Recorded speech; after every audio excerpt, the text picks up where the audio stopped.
Macherla Vaikapa MLA Pinnelli రామకృష్ణారెడ్డికి సుప్రీంకోర్టులో గట్టి ఎదురుదెబ్బ తగిలింది. రేపు ఓట్ల లెక్కింపు సందర్భంగా కౌంటింగ్ కేంద్రంలోకి పిన్నెల్లి రామకృష్ణారెడ్డి వెళ్లరాదని సుప్రీంకోర్టు ఆదేశించింది. తెలుగుదేశం ఏజెంటు నంబూరి శేషగిరిరావు వేసిన పిటిషన్పై విచారణ జరిపిన అత్యున్నత న్యాయస్థానం ఈ మేరకు విస్పష్ట ఆదేశాలు జారీ చేసింది.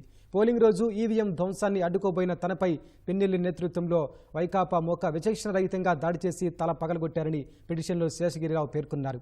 పిన్నెల్లి నుంచి తనకు ప్రాణహాని ఉందని, ఈ నెల 6వ తేదీ వరకు ఆయన్ను అరెస్టు చేయకుండా హైకోర్టు కల్పించిన రక్షణను రద్దు చేయాలని కోరారు.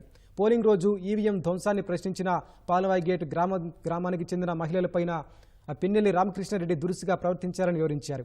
ఈవీఎం ధ్వంసంతో పాటు తనపై హత్యాయత్నానికి పాల్పడిన ఘటనలో పిన్నెల్లి రామకృష్ణారెడ్డిని అరెస్టు చేయాలని విన్నవించారు. దీనిపై రెండు వైపులా వాదనలు విన్న సుప్రీంకోర్టు కౌంటింగ్ కేంద్రంలోకి వెళ్లకుండా పిన్నెల్లిపై నిషేధం విధించింది.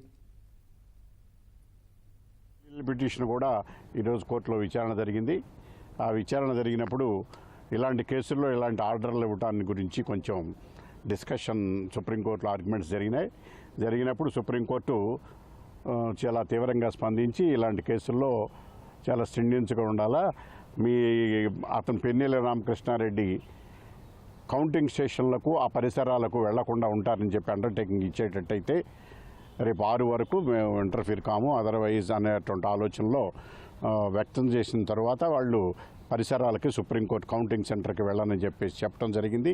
దానిపైన సుప్రీంకోర్టు ఆ రకమైన కండిషన్ ఇంపోజ్ చేస్తూ ఆ పిటిషన్ కూడా ఎక్కడికి కండిషన్లు ఇంపోజ్ చేసి ఎక్కడికి వెళ్ళొద్దు, పిన్నెల్లి కౌంటింగ్ సెంటర్లకు వెళ్ళకూడదని, ఆ పరిసరాల్లో కూడా వెళ్ళకూడదని 6వ తారీఖున హైకోర్టు ఫ్రెష్గా విచారించి అంతకుముందు ఇచ్చిన ఆర్డర్ల యొక్క ప్రభావం ఏమీ లేకుండా ఫ్రెష్గా విచారించి దాని మీద తీర్పు చెప్పమని చెప్పడం జరిగింది.